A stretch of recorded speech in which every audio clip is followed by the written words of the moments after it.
Everyone. My name is Sandra, and I am the project manager for Circular Clinical Care, which is a project by the Canadian Coalition for Green Healthcare being undertaken with the financial support of Environment and Climate Change Canada. On behalf of the team, I would like to welcome you to our final webinar for Plastics Reduction Week, focused on reducing single-use plastic waste in perioperative care. We are very grateful to have such a diverse audience representing various hospital departments and hospital networks across Canada's 10 provinces and participants from more than 10 countries. As this really highlights the commitment to collaboratively reducing single-use plastic waste in healthcare. The operating theater is one of the most sterile and regulated areas of the hospital, where every decision is carefully evaluated. And so today, my research associate and I will be sharing carefully calculated, actionable changes that can impactfully reduce waste to support the delivery of safe and compassionate care within and beyond the operating room. The spotlighted segment for today will be the pilot initiative that we undertook to switch from sterile to tap water for gastrointestinal endoscopy.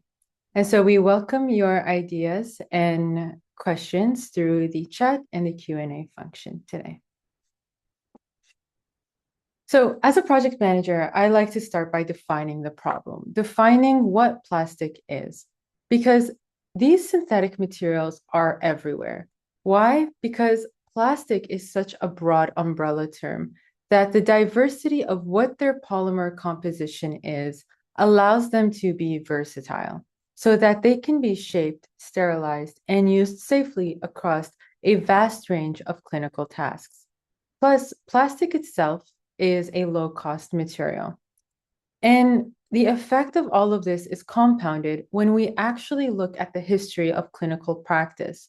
One-time plastic use is embedded into behavior because it's often associated with sterility. And that association can be accredited, at least in part, as to why the healthcare sector uses more virgin plastics than any other sector. So when we look at where plastic exists in healthcare, they're virtually everywhere, from packaging to devices to textiles to some coatings on pills that patients take, to even the containers used in food services. So the list goes on, and so by correlation, the waste keeps piling and piling. It has piled up to the point where in 2023, across Europe and North America, there was a total system emissions of 9.3 million tons of carbon dioxide equivalent just from single-use healthcare plastic. And Eunomia and System IQ released a report this year titled Prescription for Change. And this report is the first of its kind, exploring the global depth of this problem. And it focuses on advancing the circular economy by providing a roadmap of evidence-based strategies for change. And the reason why this report has become such a prominent part of the conversation so quickly is because they project that without urgent action, hospitals across the United States and Canada could reach 3.6 million tons of carbon dioxide equivalent per year in 2040. And in 2040, they could be facing up to $37 billion each year in plastic waste management costs. So not only is this costing our environment, but it is also costing a significant amount of money that could be diverted to providing direct patient care or infrastructure support. And the costs continue to rise because the environmental output is actively accelerating global carbon pricing, which then requires tighter climate regulations. And for transparency, the Circular Clinical Care Project Advisor and myself, the project manager, are listed as contributors to this report as we provided insight into the Canadian landscape. And this message can be further reinforced through the Lancet that has published papers this year with the same message that single-use plastic waste in healthcare is a topic of urgent concern, continuously highlighting that plastic pollution is caused by human activity and that there are human health risks at every stage of the plastic life cycle. And this is why matter matters, because less than 10% of this matter is recycled. And essentially, all of the actionable steps and future research goes back to the need for an interdisciplinary collaborative response. So in 2020, a report from the University of British Columbia gave a general estimate that plastics account for approximately 30% of all plastic waste in Canadian healthcare systems. And so this even further just emphasizes a need for change. When we zoom into the plastics, there are over 13,000 monomers, and more than 3,000 of these monomers are of concern to human health, according to the United Nations Environmental Program. And these chemicals of concern are translated into medical devices that we have that are directly used to provide patient care or to treat medical conditions. And whether the plastic is introduced directly into the body system or indirectly, microplastics and nanoplastics, because of how small they are, will find their way in. They have been found throughout the human body, and we are starting to learn that they can cross the placental and blood-brain barriers and basically influence all of the major physiological systems. So food and water have been thought to be the main exposure path, but new research is highlighting that they could also just be inhaled from air pollution. And so recent studies have shown that we inhale up to 68,000 plastic particles per day, which equates to the average person having 7 grams of microplastics in their body.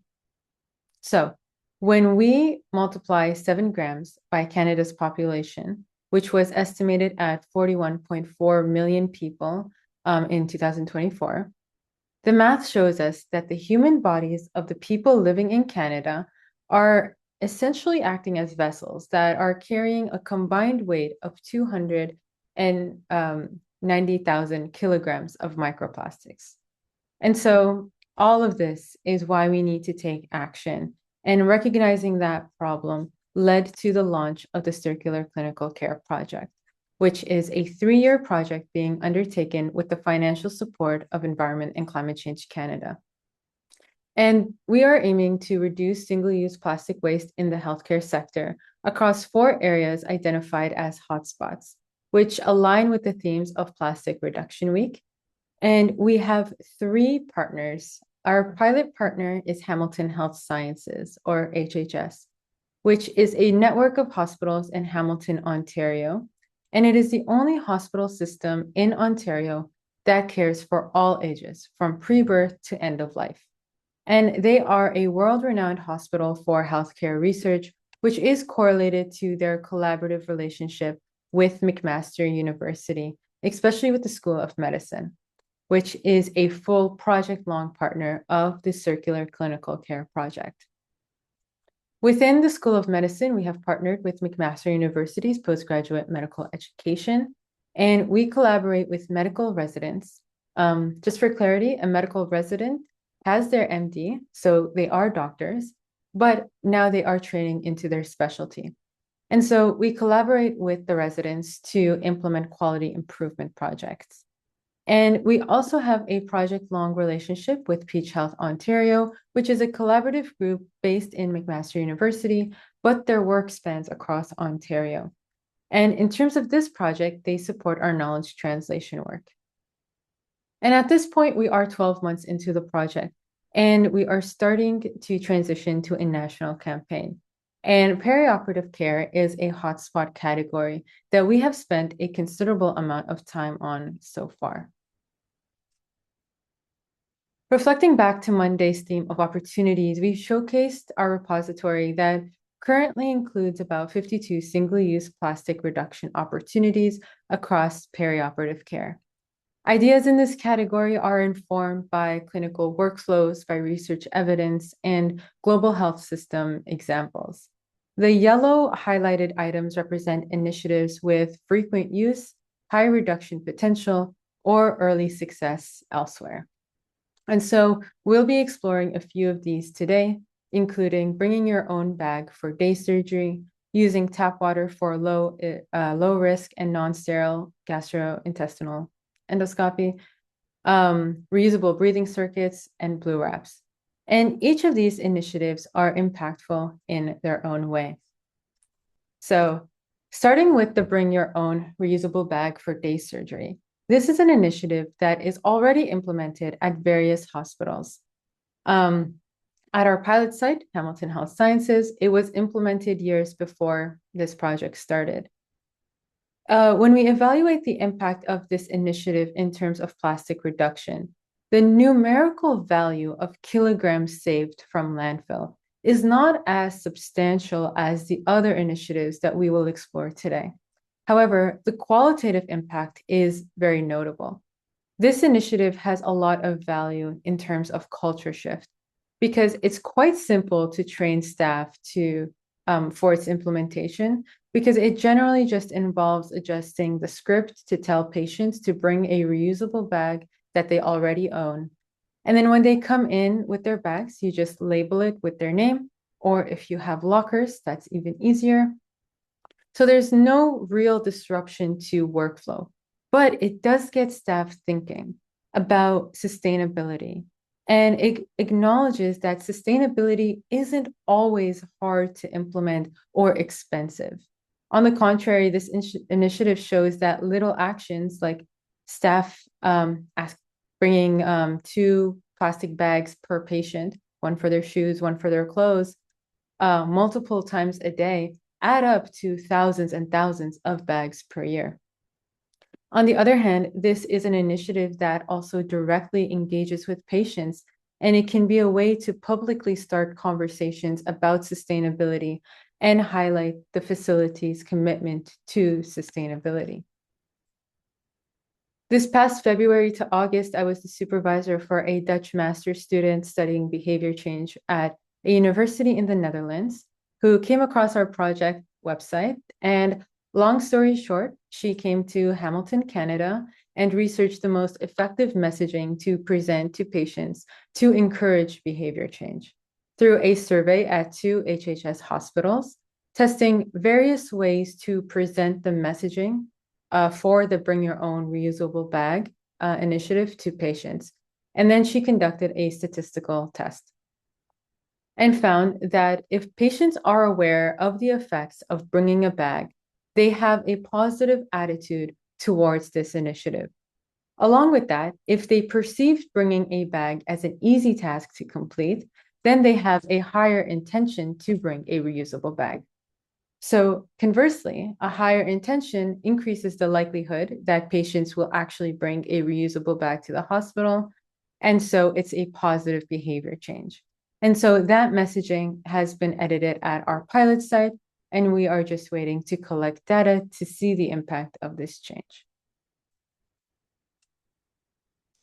Moving on to our key segment, let's dive into gastrointestinal endoscopy.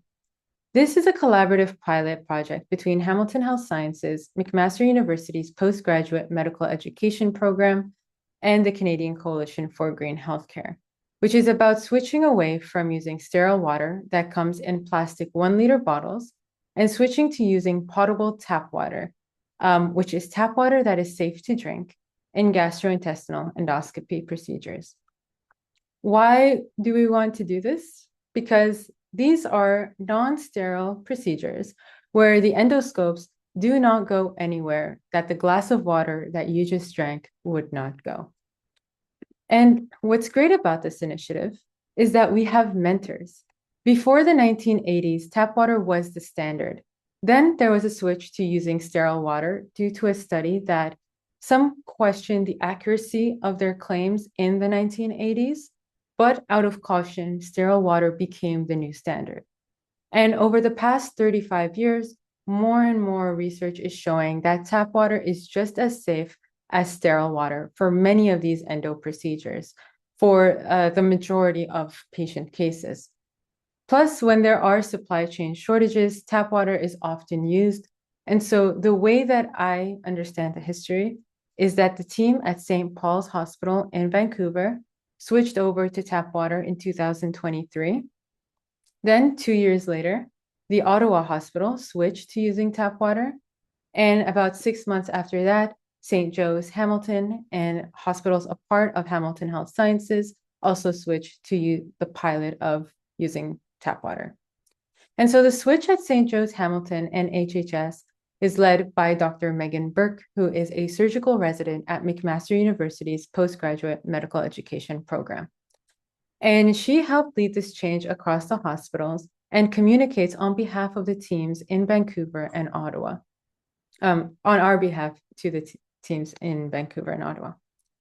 And this is how the idea to pursue this initiative came to be for our circular clinical care team.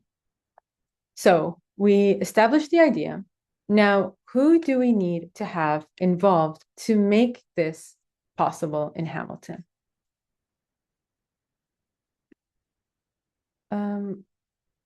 As I mentioned, interdisciplinary collaboration is key to our work. And this is the interdisciplinary team for the project. From the coalition, there is a project manager, which is myself, my research associate, Tipu. From McMaster University, we have a surgical resident, Dr. Megan Burke, and a professor and practicing gastroenterologist at Hamilton Health Sciences. From HHS, we consulted with the environmental lead, who is also our pilot advisor. Her name is Victoria. We consulted with the medical director of IPAC, which is Infection Prevention and Control, an IPAC practitioner, the endo manager. There is only one endo manager at Hamilton Health Sciences, a procurement manager, the manager of the MDRD, Medical Device Reprocessing Department, and 2 facility managers to cover all of our pilot sites. Externally, we also consulted with Vantage Endoscopy, who provides the Fuji scopes to HHS. We have engaged with all of these individuals independently, and then we coordinated a large Zoom call with everyone listed here present to advance this project. And once the team approved us with proceeding with the pilot, the next step was to train the staff for this change. And so working with the nurse educator, Tipu Victoria, who is the environmental management lead and our pilot advisor, and myself went to each site for in-servicing. And we ensured that we communicated this change to staff directly. We also created this poster and frequently asked questions sheet that were posted together in clear space on the wall within each endo procedure room, outlining the process. So the process is to begin the day with 2 new sterile water bottles. When the first bottle is empty, swap it with the second bottle to continue on with the procedure. And refill these bottles using tap water from the sink inside the room, and continue this process until the last procedure of the day. At that point, both bottles should be discarded in the recycling bin. And it's important to note that this change only applies to specific procedures. Procedures that are within the parameters of this initiative to use tap water are elective colonoscopies or gastroscopy, fecal immunochemical test positive colonoscopy or colonoscopy and gastroscopy, and sigmoidoscopy. Sterile water continues to be used for all ERCPs, including ERCP with intervention. Sterile water is still used for large polyp excision and all bronchoscopies. And the travel carts are not involved with the switch either. In terms of patient population, sterile water continues to be used for all procedures for individuals under the age of 18 years old and for all immunocompromised individuals. If Oval, which contains the active ingredient simethicone, is used during a procedure, it is not required to change the bottles between patients. The bottles could be rinsed if the clinician prefers, but it's not a requirement. And if you're wondering what happens if you run out of water mid-procedure, you don't have to worry, you won't. because by design, each procedure room starts with 2 bottles. When the connected bottle is empty, you simply just switch to the second full bottle, and someone refills the empty bottle. Not only does this make the switch faster than if you only had 1 bottle that you had to keep waiting for it to be filled, but it does reduce the risk of the tubing touching the ground or any other surface by accident. And this communication took approximately 5 minutes to convey verbally to the staff. And again, these are the posters that are in each endo room that are for easy reference, along with contact information. And before the official start date, there was an internal memo that all staff received through email. And there was a week-long period between in-servicing and the start for any questions. It's also important to note that we did not include any filters. We rely on the City of Hamilton water because it is highly regulated and at a standard where IPAC deems it safe for these procedures. So on August 18th, 2025, we officially launched the pilot across Hamilton Health Sciences. Now, there is a 2-month delay in receiving patient activity data, so we don't have the full pilot data available as of today. However, based on the data we do have, we are confident about the projected savings. And the projected savings are quite considerable, given that we are literally talking about water bottles. And these are very conservative calculations as well. The savings could be higher, but we wanted to ensure that these projections would at least be the baseline, and any further savings would be amazing. So at a baseline, the projected savings are over $9,000 per year by saving more than 4,200 plastic bottles.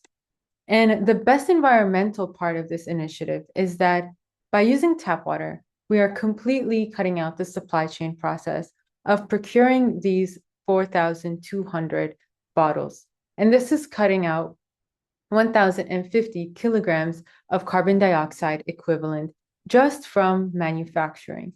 This does not include the carbon emissions that are saved from the transportation of the bottles to the hospital. And the calculations are based on this plastic reduction project bridge that is a draft backbone of a calculator that we are developing. The format of the calculator is still being workshopped, but the values on the screen accurately reflect our understanding of the literature and the data that we have collected so far. If it does change, it would just be in response to new data. Otherwise, this has been how we specifically calculated the plastic reduction and carbon dioxide equivalent savings of switching from sterile to tap water. So the bottles are 80% ethylene and 20% polypropylene. Without water, they are hollow, and the weight of the sticker is insignificant to the calculations. So the calculations here are quite simple because 100% of the composition is plastic. And given that 1 bottle weighs 120 grams, we used grams to make our final calculations and then converted it to kilograms at the end.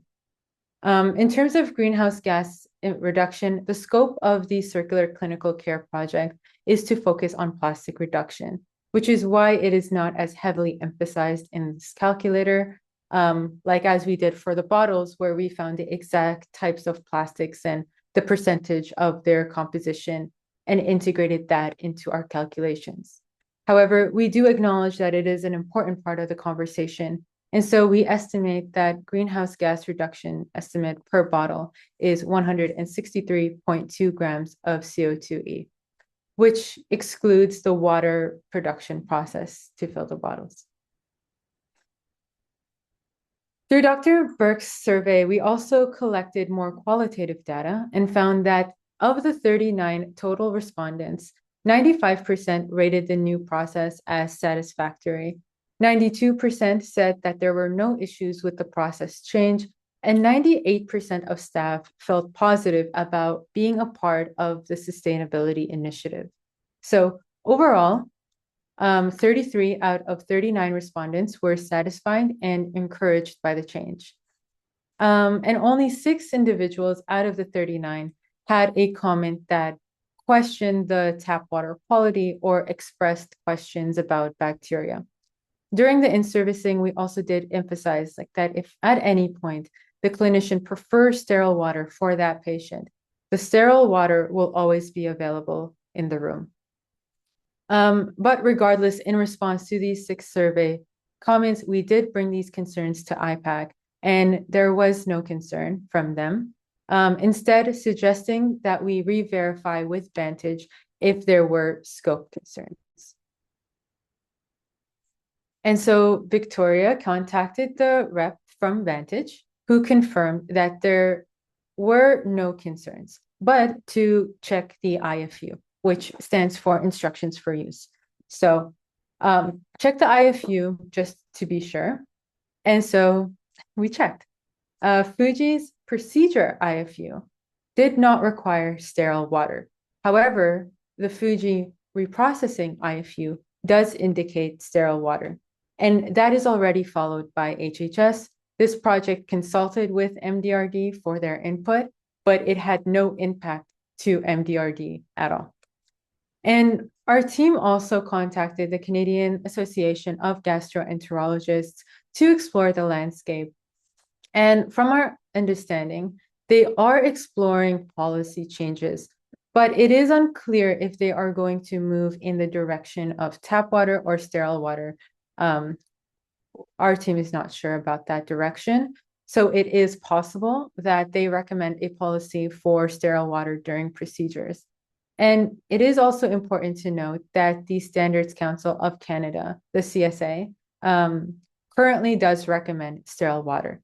But as mentioned, tap water used to be the standard. And over the past 30 years, there's more and more research showing that potable tap water is safe. And during supply chain shortages, staff have had to resort to using tap water. And again, St. Paul's Hospital in Vancouver made the switch 2 years ago, and we are not aware of any concerns. The Ottawa Hospital made the switch in February of this year. Again, we are not aware of any concerns, and it is continuing to go well in Hamilton. So that is how we implemented the pilot for tap water in endoscopy in Hamilton, and I will now pass it over to Tipu. Thank you. Just be one moment.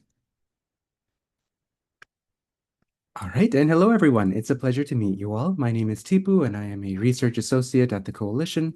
And in this segment, I have the pleasure of walking through some examples of single-use plastic reduction initiatives in perioperative care that we found through glancing at the landscape of implemented initiatives across the gray literature.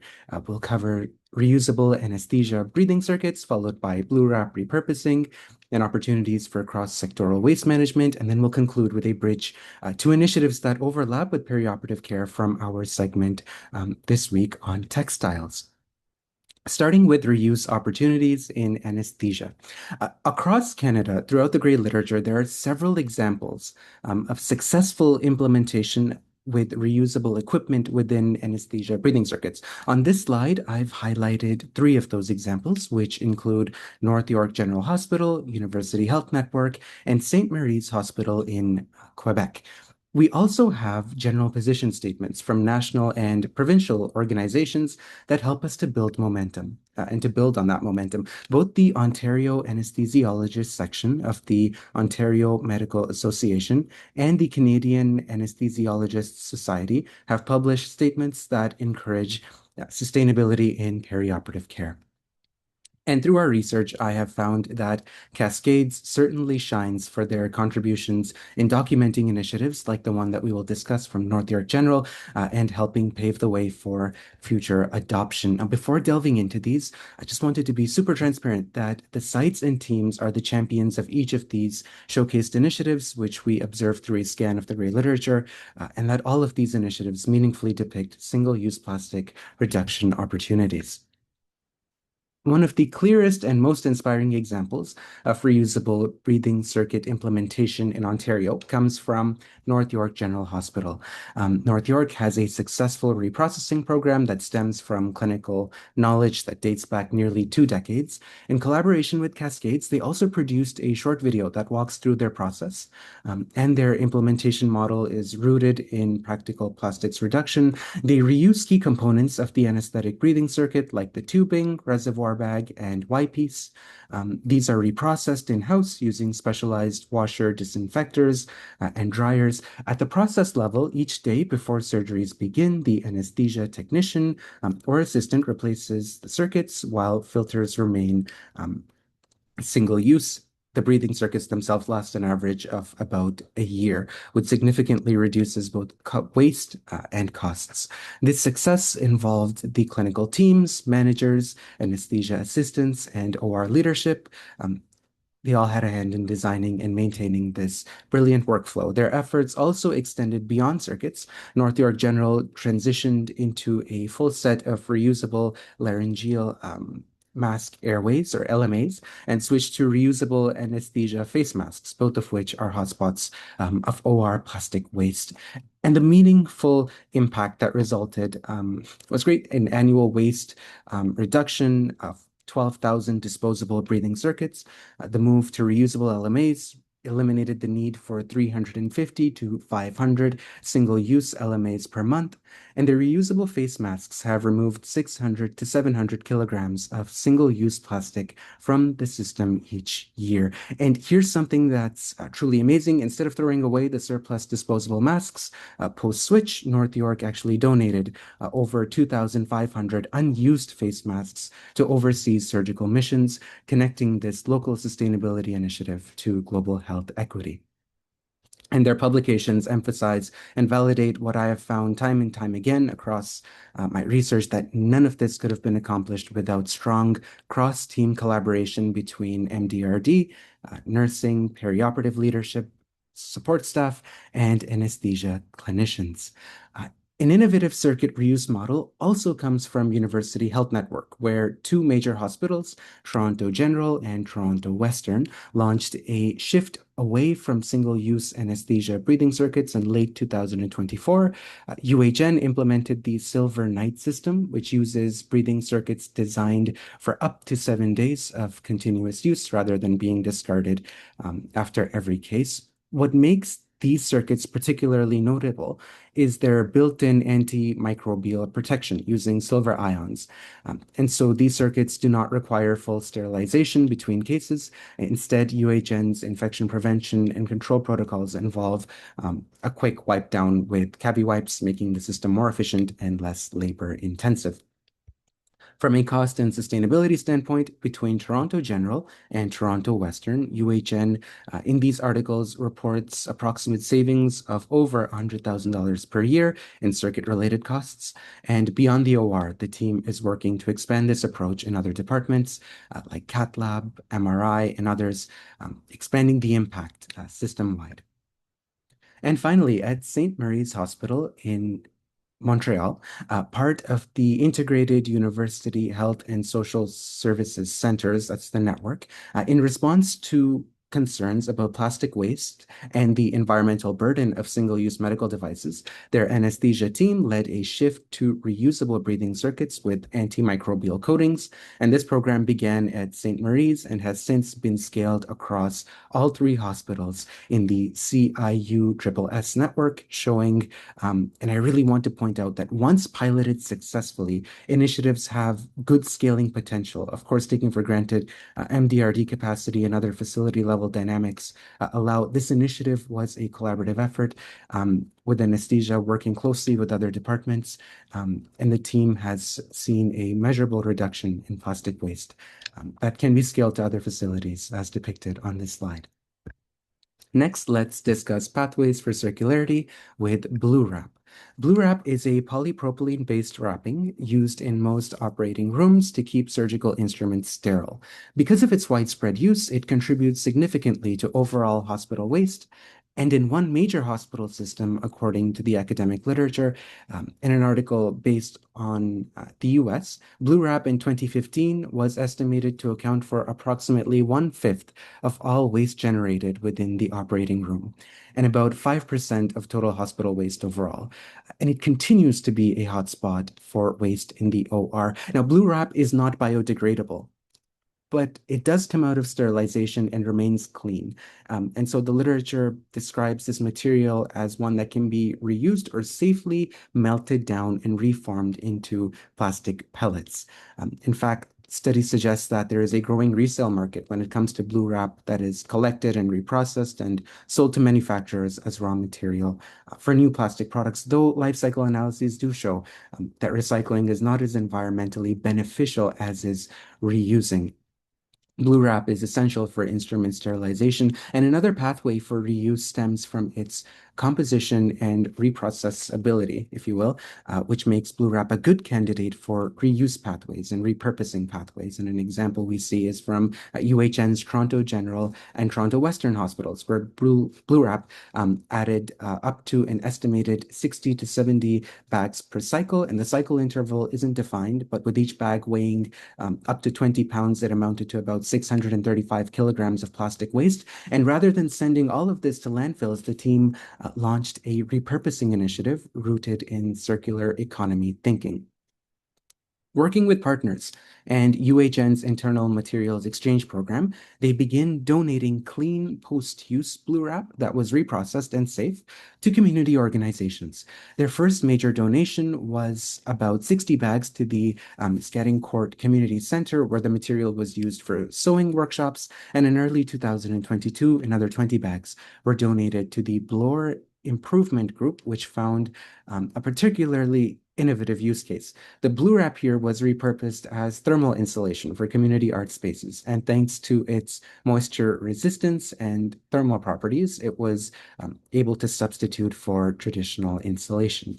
This is an example that highlights the potential for community partners to support reuse and leads well into our next segment, division on opportunities for circularity during waste management. Now, this is something that we discussed or discovered from one of our participants during the interactive sessions of Plastics Week, that veterinary systems can actually adopt machines that hospitals are discarding, such as anesthetic machines that have reached the end of their use life cycle at a hospital, but may still have sufficient functionality at a standard that is viable for a veterinary setting. As well, materials that are clean, like bandages or pads, but that are about to expire, can also be used in these spaces instead of being discarded by hospitals. And through our conversations, we've heard that reliance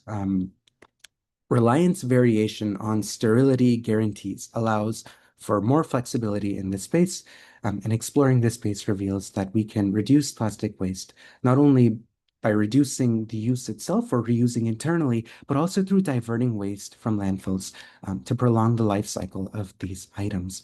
And finally, like we mentioned during our webinar on opportunities, many of our four categories have overlap. Let's explore two initiatives from textiles that I found overlap really well with perioperative care. So first is reducing surgical drapes. This is an initiative for reducing textiles in clinical care from a published case in the Great Literature focused on cataract surgery. In this case, a practice assessed its use of full surgical drapes and identified that large drapes were being used to cover areas that weren't involved in the surgical field. So by switching to half drapes, which still met clinical and infection control requirements, the practice reported a projected 50% reduction in plastic-containing textile waste. And this was described in an article published by Helio Ophthalmology, which outlined a number of strategies under review to reduce surgical waste. And another example of overlap is incontinence pad reduction. On this slide are three global case studies where hospitals implemented incontinence pad reduction strategies. All of these hospitals increased toileting, reduced pad use, and genuinely improved patient outcomes by providing holistic care. First, Northampton General Hospital in the UK. The hospital completely eliminated urosepsis-related bloodstream infections caused by catheters, and they reduced the use of large continence products and employed a continence specialist nurse. They also removed large pads from their procurement system entirely, encouraging staff to adopt better incontinence management practices.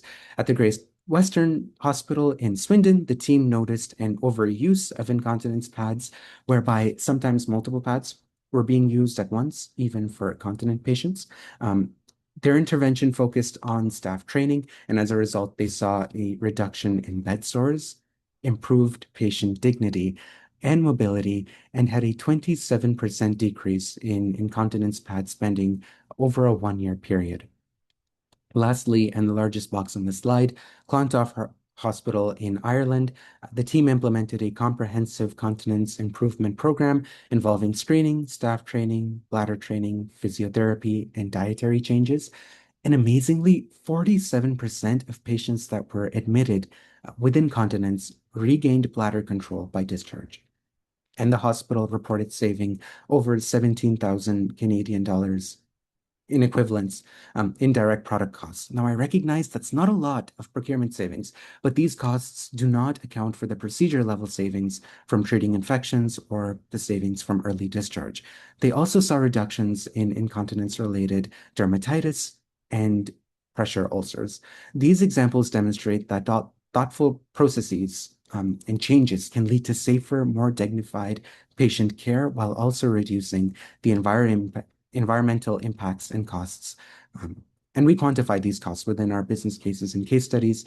Once we decide to undertake any initiative, we make sure that our reduction quantifications are rigorous and credible. Sandra shared an example of our calculations for endoscopy earlier in this session. Our approach is replicable in that all our calculations are transparent and independently verifiable, documented in an SOP style manner where we list all our steps, sources, and assumptions step by step so that you can replicate the calculations that we've made. They're conservational in that we use low-end estimates of reduction to remain transparent and avoid overstatement. And they're grounded in that all estimates are based on multi-layered research and documented processes, ensuring that we are both audit-ready and evidence-based. Here's a recap of the table that Sandra shared. This particular example is from our case study on low risk and non-sterile gastrointestinal endoscopy. It outlines the polymers involved and the reduction potential. I encourage you to use this table to see what the impact could be or currently is at your facility. You just need the number of bottles, sterile water bottles procured by your endoscopy departments. And with that, I'll pass it back to Sandra. Thank you, Tipu. So that is all of the content from us. And I just wanted to take this time to thank you for participating during Plastics Reduction Week. Your questions, ideas, and passion for change is what truly drives initiatives like this forward. In terms of next steps, if you have any questions about anything that we discussed during the week, please do not hesitate to contact me. My email is on the screen. And I would be happy to answer your questions or introduce you to any of the guest speakers this week. All registrants will also be receiving a recording of the webinars. And if you would like support with implementing an initiative, whether it is something that we discussed that we are exploring this week, or you have a new idea that you would like to explore with us at your facility, please scan the QR code on the screen using the camera app on your phone and take the plastics reduction pledge. And let us know if you would like to be contacted now as we are recruiting facilities to transition to a national campaign, or if you would like to be contacted later next year when we are in a full national campaign. I will also put the link in the chat. And in 2 hours, so at 3 p.m. Eastern Time, we will also have a tutorial session that dives deeper into our perioperative care work. and we'll provide more about the ways that we approach the business cases and case studies to implement changes specifically in the OR. And so I'll add the registration link for that as well. I would also just like to give a special thank you to our social media team, Erica, Nicole, and Autumn, who helped make this week all possible. Their dedication has been outstanding, and we really appreciate everything that they have done on the social media side for us. So with that, thank you so much for attending, and we are happy to answer any questions that you may have in the chat or in the Q&A.